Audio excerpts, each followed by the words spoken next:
وہ بات جو بار بار بیان کی جا رہی ہے میڈیا سے وہ یہ ہے کہ یہ اہل تشیع ہیں یا شیعہ حضرات ہیں جنہوں نے یہ بلا وجہ کی بات اپنے مجالس کے اندر ممبروں سے اٹھا دی ہے کہ صحابہ کرام اور ازواج یہ وہ شخصیات تھیں کہ جو اہل بیت کی دشمن تھے، جبکہ تاریخ میں اگر دیکھا جائے تو اصحاب رسول میں اور اہل بیت کرام میں بہت زیادہ دوستیاں نظر آتی ہیں اور ایک دوسرے کی مدد کرتے ہوئے نظر آتے ہیں اور ایک دوسرے کا احترام کرتے تھے، ایک دوسرے کو سلام کرتے تھے، ایک دوسرے کے ساتھ اٹھتے بیٹھتے تھے۔ تو یہ جو تصور قائم کیا گیا ہے اہل تشیع کی جانب سے کہ صحابہ نے یا تابعین نے یا بعد والوں نے یا امت نے یا مسلمانوں نے اہل بیت کا حق نہیں دیا، ان کے حق پر غصب کر لیا، ان کے حق پر قبضہ کر لیا اور ان کی خلافت کو چھین لیا، ان پر ظلم کیا، انہیں قتل کیا، ان سے جنگیں کی، یہ ساری باتیں جو ہے وہ بعد کی بنائی ہوئی باتیں ہیں۔ حقیقت میں زمانہ رسول میں تو ان میں دوستیاں پائی جاتی۔ تو یہ جو کانسیپٹ لایا جا رہا ہے اور حتیٰ کبھی کبھار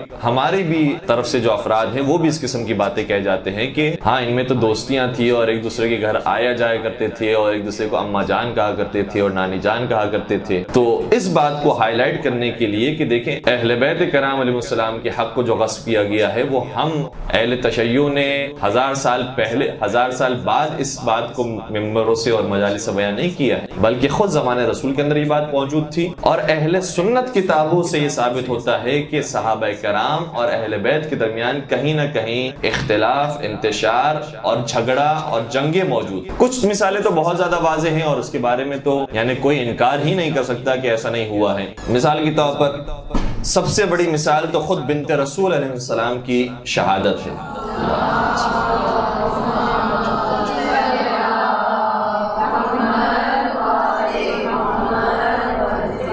کہ وہ کیسے شہید ہو گئیں اور 18 برس کی عمر میں کیسے اس دنیا سے رخصت ہو گئیں، یا اگر ان کے بقول 28 برس کی عمر میں بھی وفات ہوئی ہے تو کیسے ہو گئی۔ اور خود ان کی سب سے معتبر ترین کتاب صحیح بخاری کے جملے ہیں جو میں آپ کی خدمت بیان کر رہا ہوں، اور اس سے واضح ہو جاتا ہے کہ آل رسول میں اور صحابہ رسول میں دوستیاں تھیں یا دشمنیاں تھیں۔ 3 مقامات پر صحیح بخاری کے اندر یہ عبارت موجود ہے، اور آپ جانتے ہیں کہ صحیح بخاری کو کتنی زیادہ اہمیت حاصل ہے اہل سنت کے نظر میں، یعنی وہ یہ سمجھتے ہیں کہ قرآن کریم کے بعد جو سب سے مستند کتاب ہے وہ صحیح بخاری ہے۔ ٹھیک ہے، ہمارا کتاب کافی کے بارے میں یہ نظریہ ہے، لیکن اب یہ نہیں کہتے کہ ساری کی ساری روایتیں جو کتاب کافی میں ذکر ہوئی ہیں صحیح سند ہیں، صحیح دلالہ ہیں، صحیح حدیثیں ہیں۔ ممکن ہے کہ بعض جگہوں پر ضعیف حدیثیں بھی آئی ہوں اور ہم کافی کی روایتوں کے اوپر اعتراض کیا اور کہیں کہ نہیں ان روایتوں کو ہم نہیں مانتے، لیکن صحیح بخاری کی حدیثوں کے بارے میں تقریباً ان کا یہ نظریہ ہے کہ جو کچھ صحیح بخاری کے اندر آیا ہے سب صحیح ہے، اسی لیے اس کا پوری کتاب کا نام رکھ دیا گیا صحیح بخاری، کہ یہ امام بخاری کی صحیح حدیثوں پر مشتمل کتاب ہے۔ اور اس کے بعد داستانیں موجود ہیں کہ امام بخاری نے کوئی روایت اس کتاب میں ذکر نہیں کی مگر یہ کہ اس سے پہلے 2 رکعت نماز پڑھی، پھر استخارہ کیا، پھر دیکھا کہ استخارے میں اگر یہ روایت کے بارے میں صحیح آیا ہے تو اس کو ذکر کیا ہے، اگر استخارے کے اندر باطل آیا ہے یا غلط آیا ہے تو اس کو ذکر نہیں کیا۔ اس قدر انہوں نے اس کو اہمیت دی ہے۔ اس کتاب کے اندر اس موضوع کے تحت 3 حدیثیں آئی ہیں جو صرف جناب سیدہ سلام اللہ علیہ کے حوالے سے بیان کر رہی ہیں۔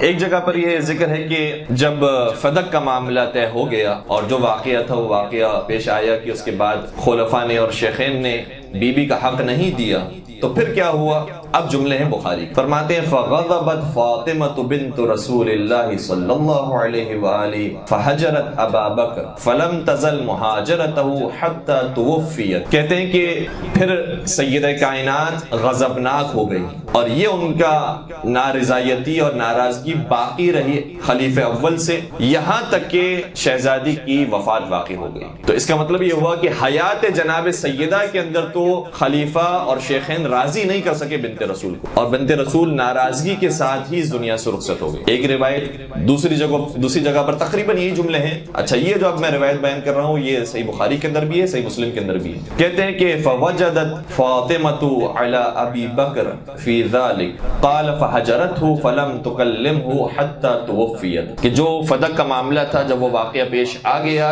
سیدہ کائنات خلیفہ اول کے ساتھ غضبناک رہیں اور ناراض ناراض رہی اور ان سے کوئی کلام نہیں کیا. فلم تکلمہ، انہوں نے کبھی ان سے کوئی بات نہیں کی، تو جس سے بنت رسول بات کرنا گوار نہ سمجھے. حتی توفیت، یہاں تک کہ سیدہ کائنات کی وفات ہو گئی. اب یہ وفات کا لفظ یہ بار بار استعمال کر رہے ہیں کہ یہاں تک کہ وفات ہو گئی. اتنا تو طے ہو گیا کہ جب تک بی بی زندہ رہی ان سے کلام نہیں کیا، بات نہیں کی، غضبناک رہی ان سے. کیسے ممکن ہے کہ صحابہ اور اہل بیت میں دوستیاں تھیں؟ اسی طریقے سے ایک تیسری روایت جو صحیح بخاری کے اندر پھر ذکر ہوتی ہے، فحجرتہ فاطمہ فلم تکلمہ حتی ماتت. یہاں پر لفظ ماتت استعمال ہوا ہے، یعنی موت آ گئی. باقی جگہوں پر وفات کا لفظ استعمال کیا ہے، اس جگہ پر ماتت یعنی یہاں تک کہ انتقال فرما گئی. فحجرتہ فاطمہ، سیدہ کائنات ان سے غضبناک رہی. فلم تکلمہ، اور ان سے کوئی کلام نہیں کیا. حتی ماتت، یہاں تک کہ ان کا انتقال ہو گیا. تو یہ مسلسل صحیح بخاری کے ساتھ میں آپ کی خدمت بیان کر رہا ہوں روایتیں، ورنہ صحیح بخاری کے جو استاد ہیں ابن ابی شیبہ، انہوں نے کتاب المصنف میں جو روایتیں لکھی اس میں تو پورا واقعہ ذکر کیا ہے کہ کیسے انہوں نے غضبناک کیا ہے،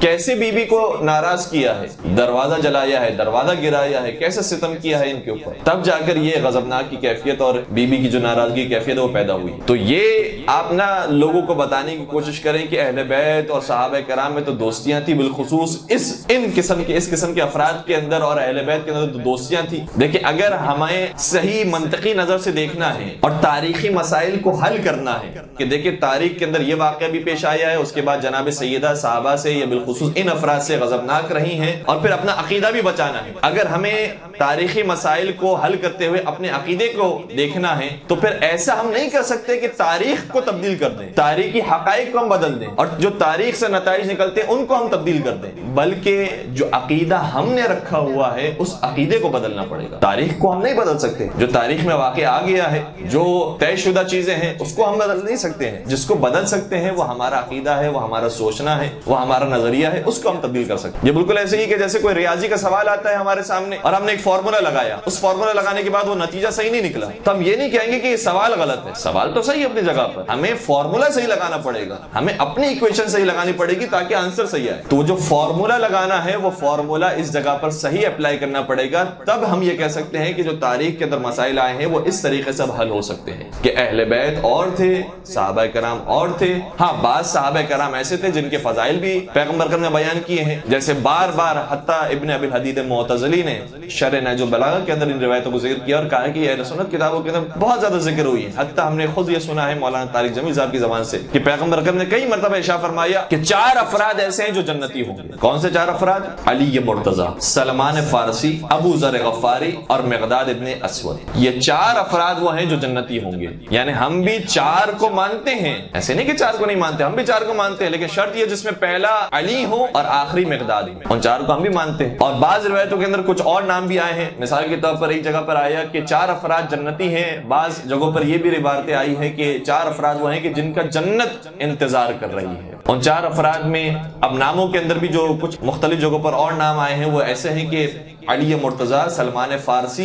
پھر بلال حبشی اور عمار یاسر. تو بلال حبشی کا بھی ہماری نظر میں وہی احترام ہے جو صحابہ کرام کا ہونا چاہیے. اسی طریقے سے عمار یاسر کا احترام ہے، سلمان فارسی کا احترام ہے، ابو ذر غفاری کا احترام ہے، جناب مقداد کا احترام ہے، جناب حذیفہ یمانی کا احترام ہے اور بہت سارے دیگر صحابہ سب کا احترام ہے. لیکن وہ افراد کے جنہوں نے اہل بیت کو اذیت پہنچائی، وہ افراد کے جن کے بارے میں پیغمبر تاکید کر کے گئے تھے کہ ان کا تمہیں خیال رکھنا ہے، انہیں غضبناک نہیں کرنا، اور انہی کو غضبناک کیا گیا ہے.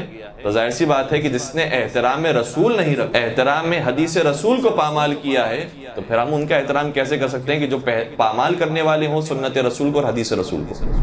اور اتفاق کی بات یہ ہے کہ یہ جملہ بھی صحیح بخاری کے اندر ہی ملتا ہے کہ نبی اکرم نے ارشاد فرمایا فاطمہ بضعۃ منی فمن اغضبها اغضبنی. یہ پورے جملے وہ ہے کہ جو صحیح بخاری کے اندر موجود ہے. کیا مطلب ہے کہ فاطمہ زہرا میرا ٹکڑا ہے، فمن اغضبها، اور جس نے سیدہ کائنات کو غضبناک کیا، اغضبنی، اس نے مجھے غضبناک. تو جناب